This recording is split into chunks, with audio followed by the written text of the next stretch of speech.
Despite the horrible things that we've shared with all of you today, I think as radical feminists today in 2020, I think we've conquered a lot more space to talk about um, our to share our ideas. Okay, like 5 or 6 years ago, if we said publicly that we were radical feminists, that we were um, gender critical feminists in Brazil, we would be witches. Okay, we're still witches, we're still being thrown in fires and everything, but it was worse. It was way worse.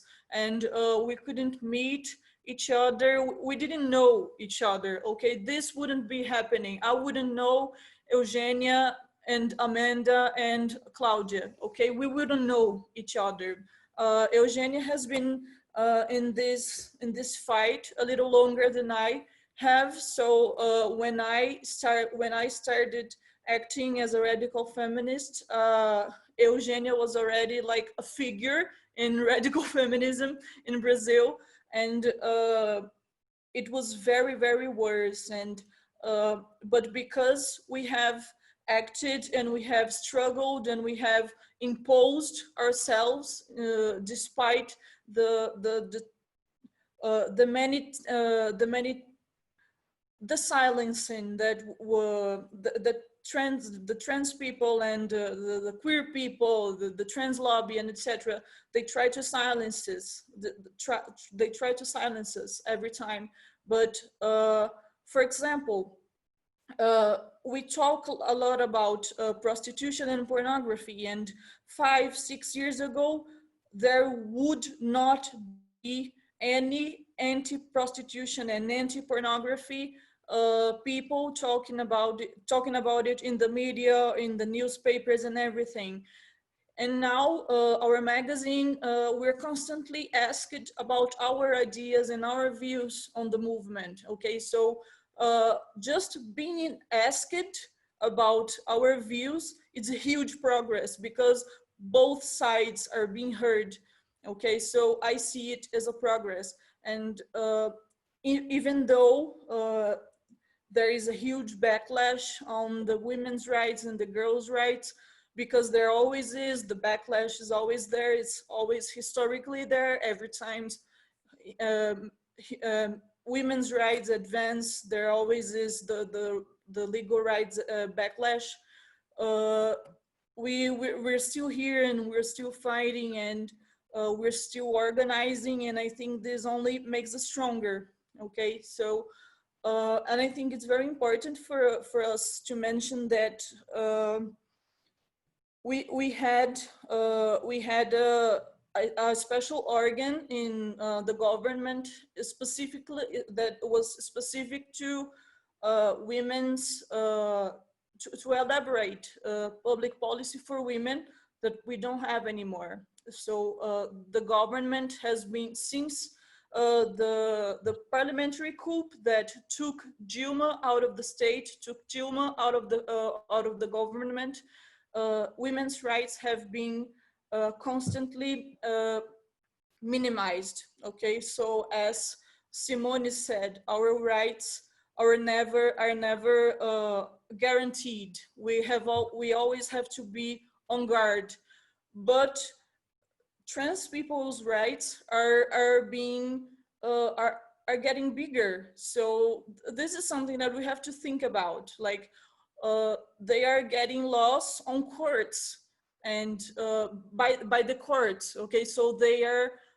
disputing their rights on another way. They, instead of writing laws, for example, they are getting their ways on the courts, their decisions by the courts.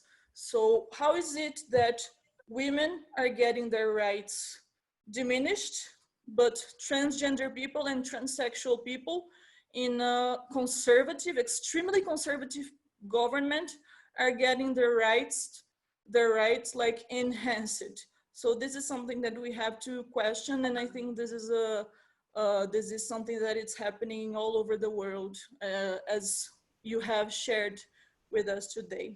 I'd like to close my speech just to emphasize the importance to know our history, to not repeat the mistakes from the past, but it's very concrete in actually in the Brazilian realities. When we are speaking the colonial perspective, we need to consider the three systems working together, and so we should smash, destroy, abolish these three systems: the colonial system that's extremely racist, and the capitalistic systems that divide us in classes, social classes, and the patriarchal system that's extremely sexist.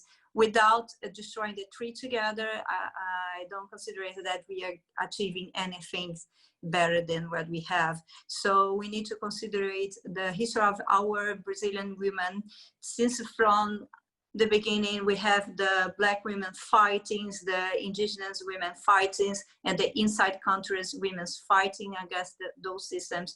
So we have our own history, we have our own authors. We should help to bring the spotlights to them, to those amazing women. So to help to not erase the women histories in Brazil anymore. So this is just a light to keep thinking of that. And as part of volunteer with the team for the Declaration Portuguese, me, the other Portuguese team ladies, and with Eugenia, we intend to do more webinar in our own language with the other amazing panelists that couldn't be here today for different reasons, because of the schedule, because they are ashamed to speak in English, because they are afraid to speak anyway, or English or Portuguese, whatever. We have a huge list of people that would like to share, and we are going to keep doing this work for us. And thank you, Bruna, also to provide another volunteer to put the subtitles in this webinar from today, from now. And we tend to keep going together and reach the basis. So the language is important to reach the Brazilians and the Portuguese women that sometimes don't speak English, or so we should create our own content in our language to discuss our reality, local reality, and to create strategies to find that together. So we are all invited to follow our Facebook and our social medias that we are doing for the Declaration in Portuguese, as well as our private or individual contacts and social medias as well. So we are so totally open to more volunteers to help Eugenia and to help us to work in our territory in both countries. Our friend, our radical feminist, Eloisa Sami, and a lawyer, she asked us to give this good news that it's being created here in Brazil, an LGBT Alliance, an LGBT League, our first, not the first, because of course we had so many before the colonization of tea, but you know, on these last days after this colonization of the tea, is the first organization by LGBT. So if anyone want to talk to her and maybe join this LGBT organization to talk to her, would like to say thank you. I'm a little bit emotional. I don't know how to say that, and I make mine the Bruna and Claudia and Eugenia's words. And I think we need a lot to talk about feminism and women and kids' rights.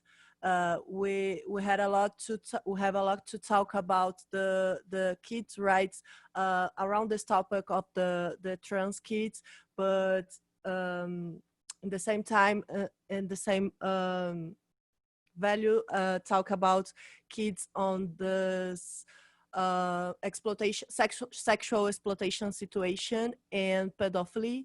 So the creator of our language, our mother language, videos and talks is really important, because we have a lot of women who don't have idea that what is happening in Brazil with our kids and our rights.